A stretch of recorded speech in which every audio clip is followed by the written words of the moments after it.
الفرق بين القضاء والقدر، وما الأثر المترتب على الإيمان بالقضاء والقدر؟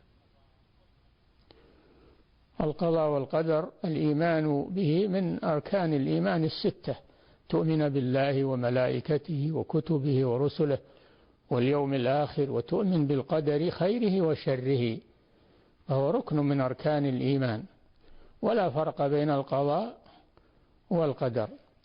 فتؤمن بأن الله قدر كل شيء، وأنه لا يحدث شيء في هذا الكون إلا بقضاء الله وقدره سبحانه وتعالى، وخلق كل شيء فقدره تقديرا.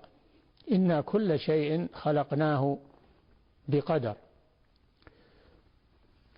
فالإيمان بالقضاء والقدر هو أحد أركان الإيمان الستة.